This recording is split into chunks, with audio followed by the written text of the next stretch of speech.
Good morning and welcome to Our Issues Milwaukee. I'm your host, Andrea Williams. February is Black History Month. It was established by historian Carter G. Woodson in 1926 to recall and celebrate the positive contributions to our nation made by people of African descent. This morning, I'd like to shine a light on two outstanding individuals who are making a huge difference in the lives of people right here where we live. My first guest is a fixture in the Milwaukee community and a living legend. He spent over 50 years dispensing medicinal and herbal remedies to generations of Milwaukeeans. Dr. Lester Carter Jr. became one of the first African-American pharmacists in his hometown of Omaha, Nebraska, before relocating to Milwaukee and buying his own pharmacy in 1968. And we are so blessed to have him here to tell his story. How are you, Dr. Carter? Doing well, thank you. Thank you for being here. Thank you. You've got quite a story to tell. You served in the United States Navy. Yes. You attended Creighton University and was a 1958 graduate of the pharmacy program. When did you first realize that you wanted to go into pharmacy? I first realized that when I was in high school, and the two most highly recognized people in the black community were the two African-American druggists, Doc Johnson and Doc Robbins. And after high school, every day you'd run as fast as you could to try to get a seat at the fountain, which only had 8 seats. So you could get your drink, your cherry cola with 2 straws because you couldn't afford 2. And you and your girlfriend would sit there and sip on that and look in each other's eyes. And that's what encouraged me. Boy, I think I would like to be a pharmacist like Doc Johnson. And when I got out of pharmacy or out of high school, I thought, boy, this is going to be wonderful. I'm going to see if I can get in Creighton. And my parents, and I'm an only child, by the way, neither finished grade school, worked at the packing house. And lo and behold, when they found out that their only son was interested in going to Creighton, they treated me like I was from Mars. Are you nuts? No, Carter ever went to no college. What are you talking about? Wow. Go out to Armours and get a job like the rest of us. Well, after that, going on for a while, just about that time, the Korean War was breaking out. Yes. And since I had spent the 4 previous summers, school vacations, as a houseboy on Lake Okoboji in Iowa at the Landon's cottage, I thought, well, what the heck?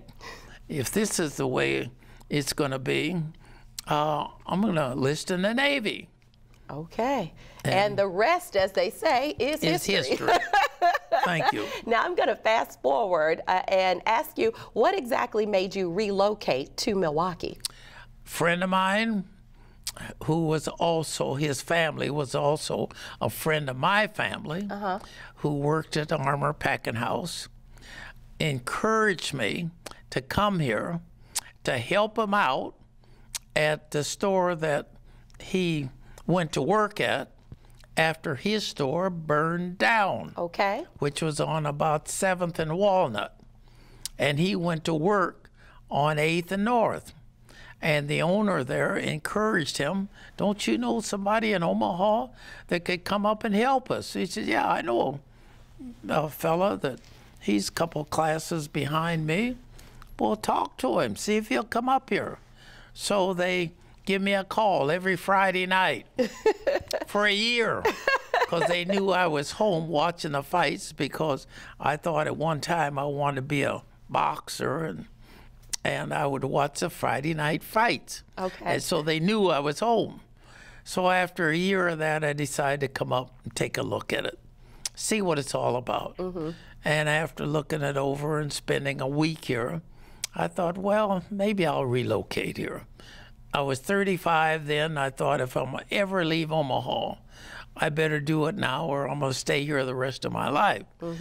At that time, I had just worked up to vice president of one of the biggest Rexall stores in the country. Wow. Located in Omaha, just 6 blocks from somebody that I think you might have heard about somewhere along the line. Who would that be? A gentleman named Buffett. Oh, wow. I think you might have heard that name. The Warren Buffett?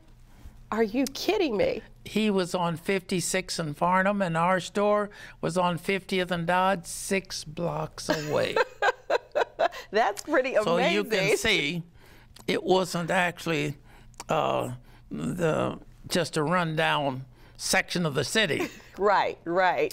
You got a great point there. And then I worked up at that store from scrubbing the floor and all the really important duties, running a fountain, checking in magazines on Wednesdays, about 300, and about 200 or 250 were Playboy, and all the fellows standing around waiting for them.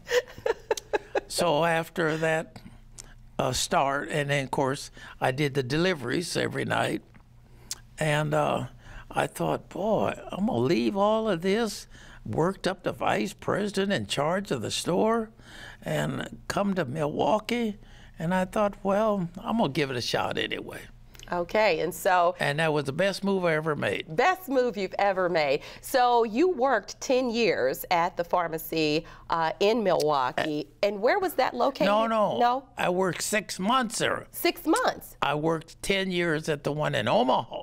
Oh. But the one here, I only worked 6 months. And then I thought, I want to get my own store. Okay. And so everybody looked at me like I was from Mars. What do you mean your own store? In a German town like this, you won't last 6 months. And I said, well, I'll give it a shot anyway. And here we are, The rest is history. 50-something years later, right?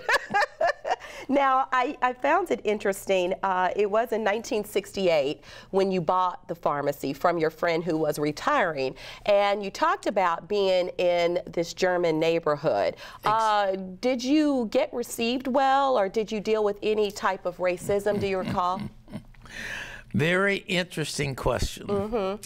When I first took over the store, which, by the way, the whole sale was consummated with a handshake. No lawyers, no banks, a handshake. Now, here's an African-American pharmacist out of Creighton in from Nebraska and buying a store from a German-speaking German out of Madison. And you think, well, how could any kind of combination like that survive? Well, he stayed with me till he passed, which was over 15 years. Wow.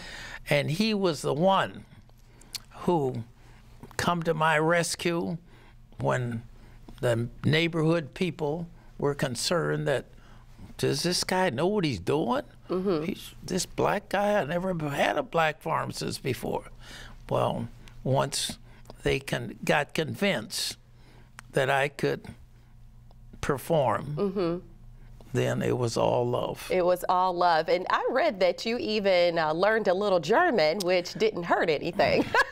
When they come in the morning and the ladies would be looking around, German ladies, and they would say, oh, Mel, that guy back there is black. And he said, now look, Carter, I'm tired of this stuff. When the ladies come in the morning, you stand straight and tall, look them in the eye, and say, Wie geht's, meine Frau? And I said, well, what does that mean?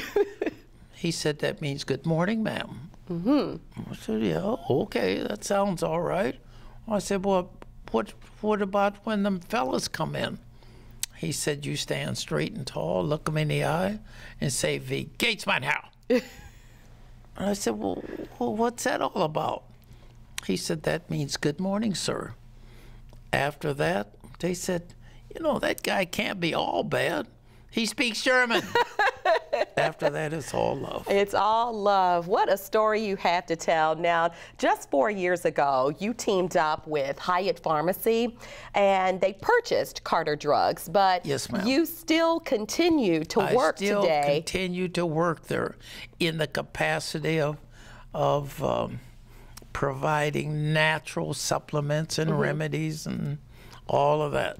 Yes, and speaking of, you wrote this book. It's Healing the Human Body with God's Remedy. And this is where you really are teaching people everything that you know, all of your experience put between the two covers of this book, right? Absolutely. All right. And when you stop and think, the African American race has been a race of survivors. Yes, sir. They survived slavery. They survived the Civil War. They survived all these different issues reverting around prejudice and all of that. And yet, at the end of the day, today, 2018, the scientific community, and I'm talking about the most credible scientists on this planet, have now determined that people of color over the age of 40 are prime candidates. In fact, they have now found that the studies indicate that 1 in 3 are prime candidates for blood pressure, heart disease, diabetes, cholesterol, and cancer. And yet, this is the 2018, the enlightened age. We know everything. But yet, our forefathers who come along were using home remedies, and some of them had 8, 9 children, and they'd get hurt and scratched and colds and this, but they knew what type of natural remedies to provide them with to keep them going. That's right. They couldn't run across the street to the emergency room or down the street to the pediatrician, but they knew how to take care of them. Yes, and you offer advice on everything from cancer, like you said, diabetes, to arthritis, kidney and liver health. And also, people have hair and skin issues. You've got remedies for that as well. And this book was endorsed by the Medical College of Wisconsin School of Pharmacy, as well as Creighton University School of Pharmacy. So really, you've got 2 powerhouses who stand behind you saying, hey, this is definitely something you need to look into, especially if you're one of those people who's more into organic healing. Would you agree? You know, now when I came through school in the 50s, the study of botany, which is the study of the plants and their active ingredients, and pharmacognosy, which is the study of how these active ingredients work in the body, were part of the curriculum. We had to master it. So this isn't something I picked up along the way, and this was all part of the curriculum. Of course, nowadays, that most of that's been replaced with pharmacology, which is the study of drugs, which is fine. They need to know that. But just keep in mind, more and more people are becoming concerned about the medications simply because of the side effects. Yes, sir. So they're coming to their druggist. Now, wait a minute. Is there any other option open to me? Well, you should have a credible answer to give them.